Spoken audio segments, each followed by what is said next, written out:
Hello friends, welcome back to our channel. Amulya చెంప పగలగొట్టిన విశ్వకి దిమ్మ తిరిగే షాక్ ఇచ్చిన ప్రేమ. అసలు ఏం జరిగిందో తెలుసుకోవాలంటే ఈ వీడియోని చివరి వరకు చూడండి.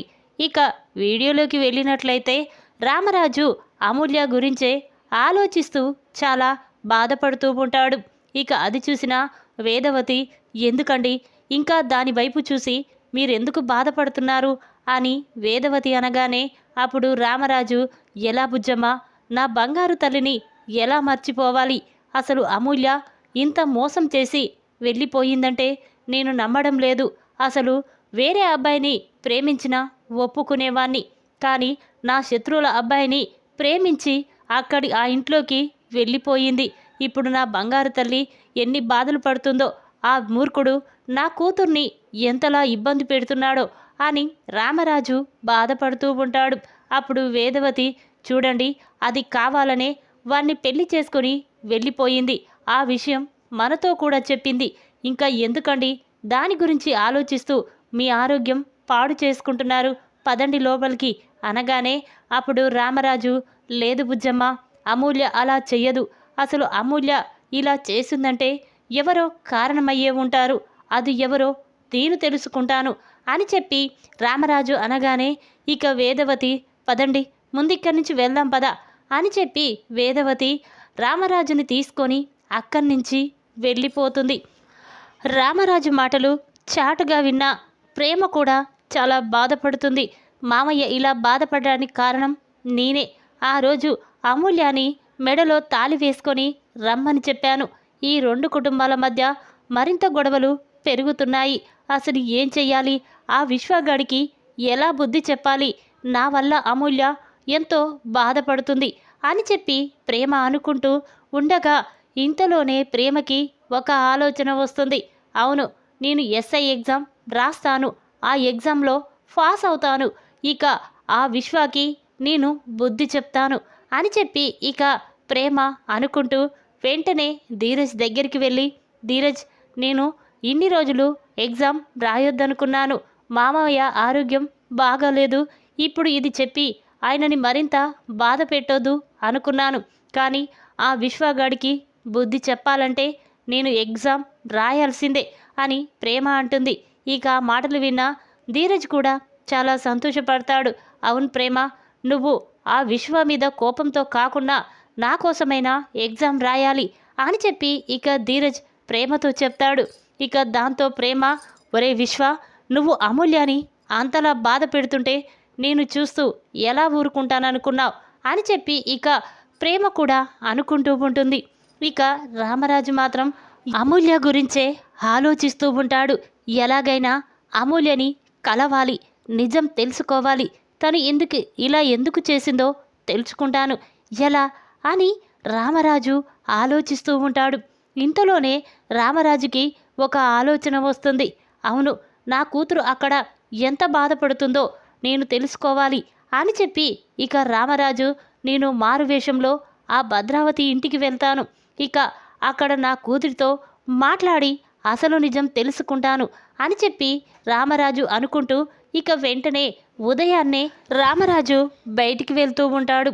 అది చూసిన వేదవతి, ఏంటండి, అసలే మీ ఆరోగ్యం కూడా బాగాలేదు, ఇప్పుడు బయటికి వెళ్ళడం ఏంటండి అనగానే అప్పుడు రామరాజు, చూడు బుజ్జమ్మ, నాకు కాస్త పని ఉంది, ఇంట్లో కూర్చొని కూడా బోరు కొడుతుంది, అలా బయటికి వెళ్ళొస్తాను అని చెప్పి ఇక రామరాజు ఇంట్లో నుండి బయటికి వెళ్ళి ఇక ఎలాగైనా అమూల్య దగ్గరికి వెళ్ళాలి అని చెప్పి ఇక రామరాజు ఇంట్లో పని చేసేవాడిలాగా మారువేషం వేసుకొని భద్రావతి ఇంటికి వస్తాడు.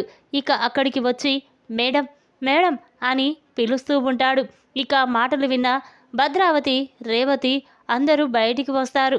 ఇక రామరాజును చూసిన భద్రావతి, ఎవరయ్యా నువ్వు, ఏం కావాలి, ఇక్కడికి వచ్చావేంటి అనగానే అప్పుడు రామరాజు, అమ్మ, మాది ఈ ఊరు కాదు, నేను బ్రతకడానికి ఈ ఊరుకొచ్చాను, అమ్మ మీ ఇంట్లో ఏదైనా పని ఉంటే చూపించండమ్మా అని రామరాజు అంటూ ఉంటే అప్పుడు భద్రావతి, చూడు, మా ఇంట్లో చెయ్యడానికి ఏమి పనుల్లేవు, ముందు ఇక్కడి నుంచి వెళ్ళు అనగానే అప్పుడు రేవతి, అదేంటోదినా, చూస్తే పనిచేసేవాడిలాగా ఉన్నాడు.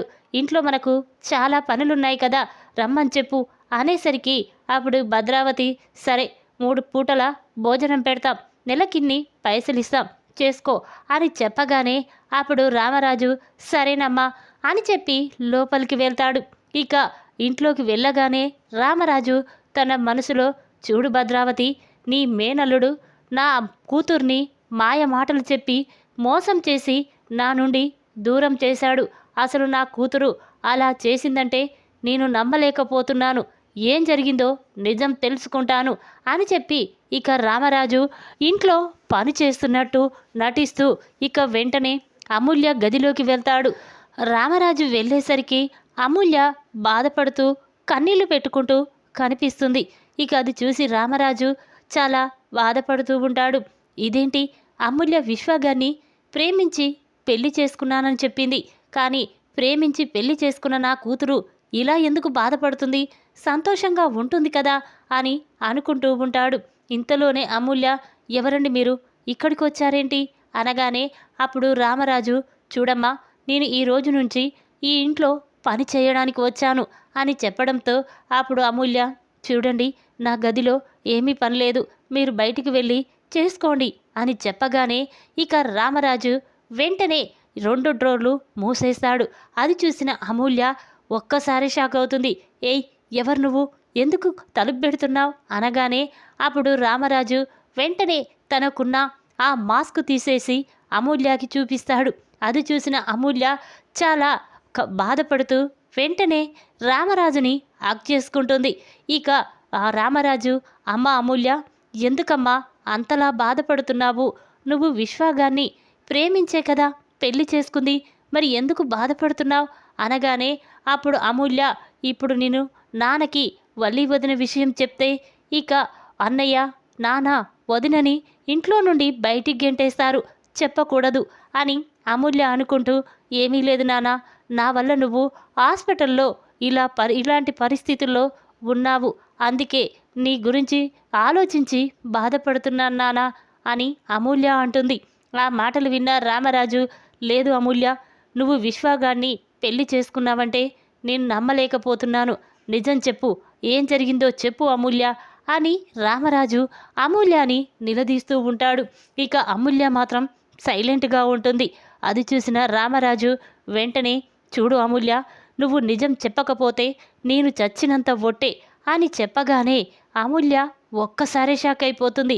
నాన్న అనేసరికి అప్పుడు రామరాజు అవును నాన్ననే అడుగుతున్నాను, నిజం చెప్పు, ఆ రోజు విశ్వగాడితో ఎందుకు వెళ్ళావు, ఎవరు పంపించారు, అసలు నువ్వు విశ్వగారిని ప్రేమించి పెళ్లి చేసుకున్నావంటే నేను నమ్మలేకపోతున్నాను అని రామరాజు అనడంతో ఇక అమూల్య నాన్న నిజం చెప్తాను అని చెప్పి చూడు నాన్న, నేను విశ్వాని ప్రేమించాను, పెళ్లి చేసుకోవాలనుకున్నాను, కానీ నీ ప్రేమ ఇంట్లో వాళ్ళ ప్రేమ చూసిన తర్వాత ఆ విశ్వగారిని మర్చిపోయాను, కానీ వాడు మాత్రం నన్ను ప్రేమిస్తున్నట్టు నాటకమాడాడు, లవ్ చేస్తున్నానని ట్రాప్ చేసి పెళ్లి చేసుకోవాలని చూశాడు, కానీ నేను మాత్రం వానికి బుద్ధొచ్చేలా మా అమ్మా నాన్నలు చూసిన అబ్బాయినే పెళ్లి చేసుకుంటానని చెప్పి వాని ఫోన్ కాల్స్ కూడా లిఫ్ట్ చేయడం లేదు.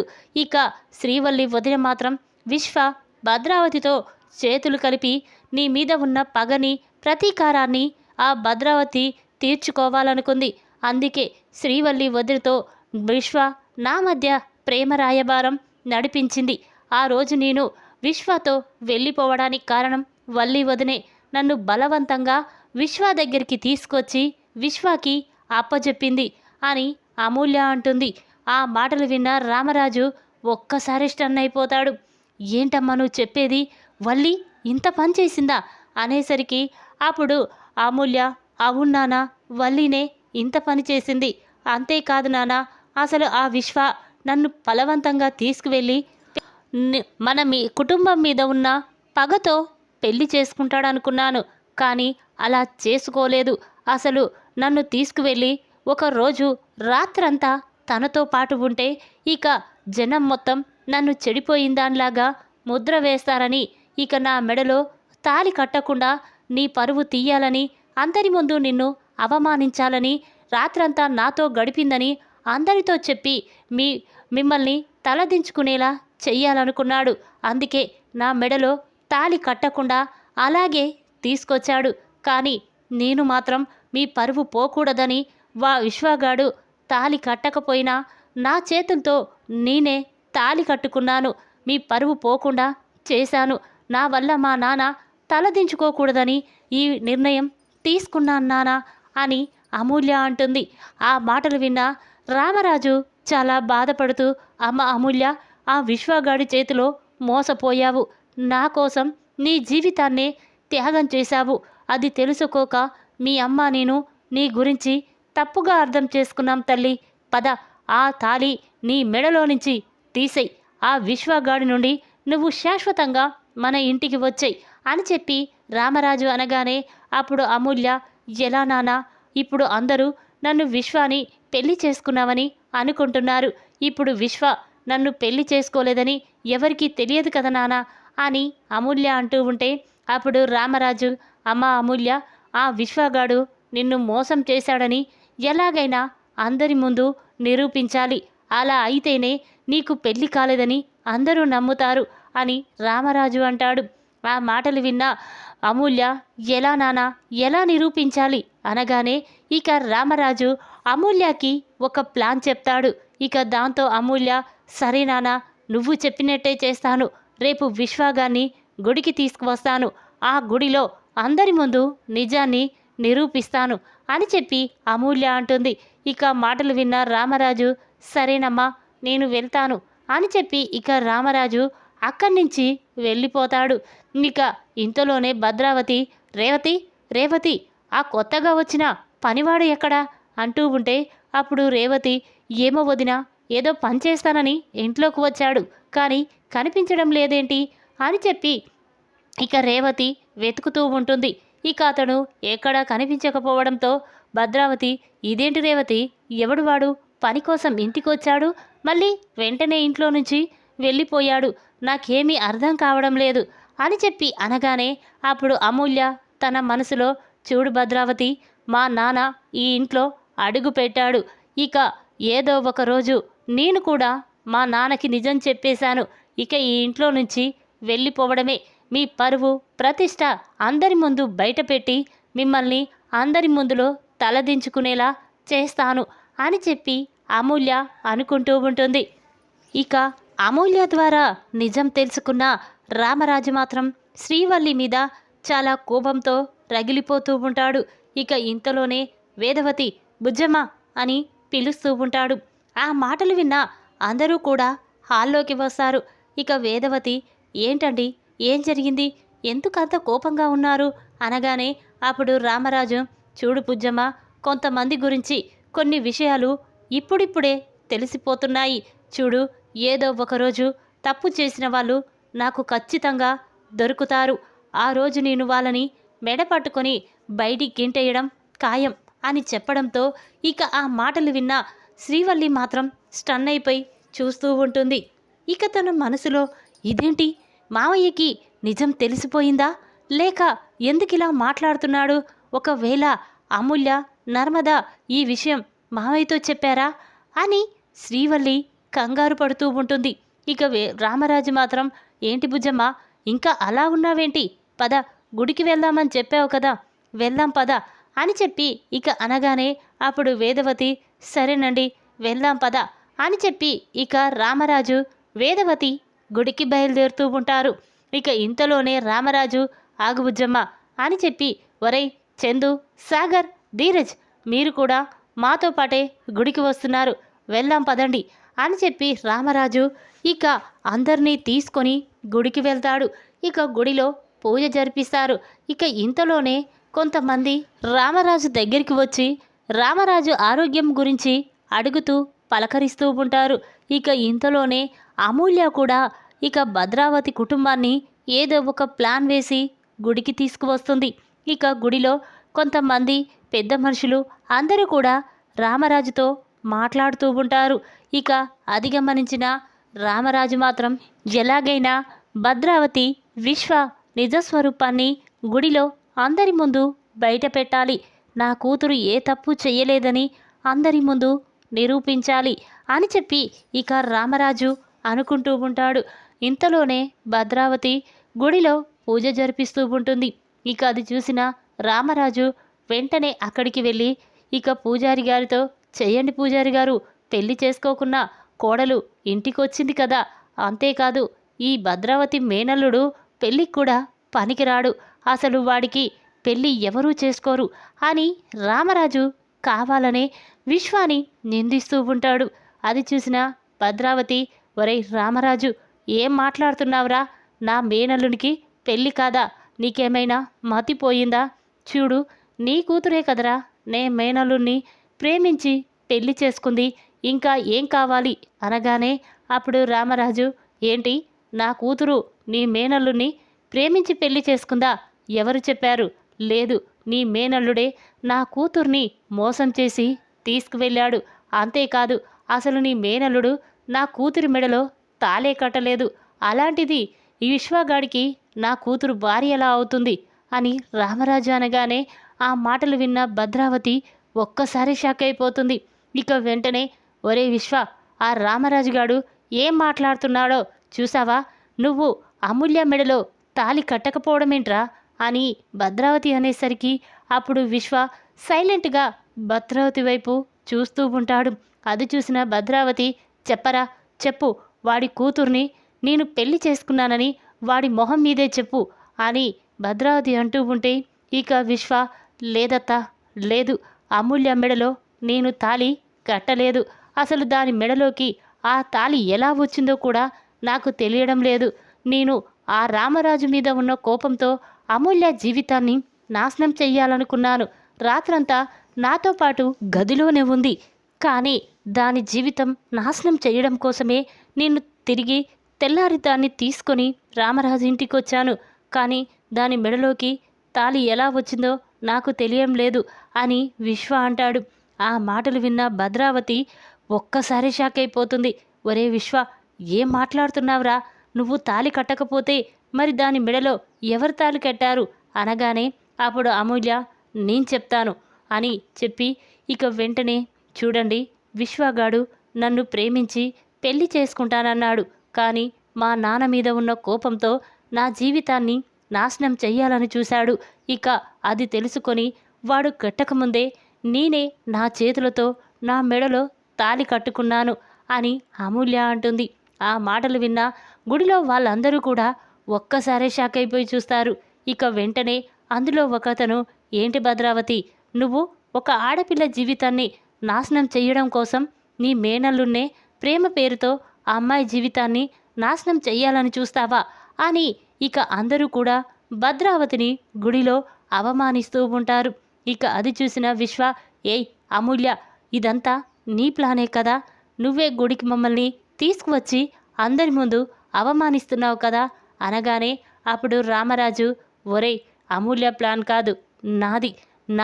నా కూతురు జీవితాన్ని నాశనం చెయ్యాలని చూసిన నీకు, మీ అత్తకి బుద్ధి చెప్పాలనే ఈ ప్లాన్ వేశాను.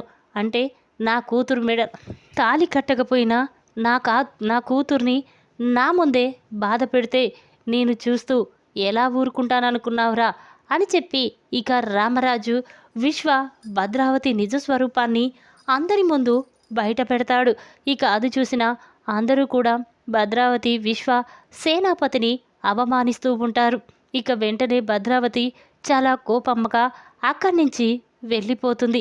ఇక రామరాజు, అమ్మ అమూల్య, ఇంటికి వెళ్దాం పదమ్మా, ఇప్పుడు ఇంతమంది ముందు నా కూతురు ఏ తప్పు చెయ్యలేదని నేను నిరూపించుకున్నాను, ఇప్పుడు నా మనసు ప్రశాంతంగా ఉంది అని చెప్పి రామరాజు అంటూ ఉంటే అప్పుడు వాళ్ళు కూడా, చూడండి రామరాజు గారు, ఇన్ని రోజులు నీ కూతురు తప్పు చేసిందని అందరం అనుకున్నాం, నిన్ను అవమానించాం, కానీ అమూల్య లాంటి నీ కూతుర్ని చూస్తుంటే మాకు కూడా చాలా సంతోషంగా ఉంది అని చెప్పి ఇక అందరూ అమూల్యాని రామరాజు గురించి చాలా మంచిగా మాట్లాడుకుంటూ ఉంటారు. ఇక రామరాజు అమూల్యాన్ని తీసుకొని ఇంటికి వెళ్తాడు. అది చూసిన శ్రీవల్లి కంగారు పడుతూ ఉంటుంది. ఇక అమూల్య నా గురించి మావయ్య ముందు నిజం బయటపడితే నా పరిస్థితి ఏంటి అని శ్రీవల్లి కంగారు పడుతూ ఉంటుంది. ఈ విధంగా మారువేషంలో అమూల్య ద్వారా శ్రీవల్లి నిజస్వరూపం తెలుసుకొని విశ్వాకి శ్రీవల్లికి దిమ్మ తిరిగే షాక్ ఇచ్చిన రామరాజు. ఈ వీడియో కనుక మీకు నచ్చినట్లయితే లైక్ చేయండి. మరిన్ని వీడియోల కోసం మా ఛానల్ని తప్పకుండా సబ్స్క్రైబ్ చేసుకోండి. Thanks for watching.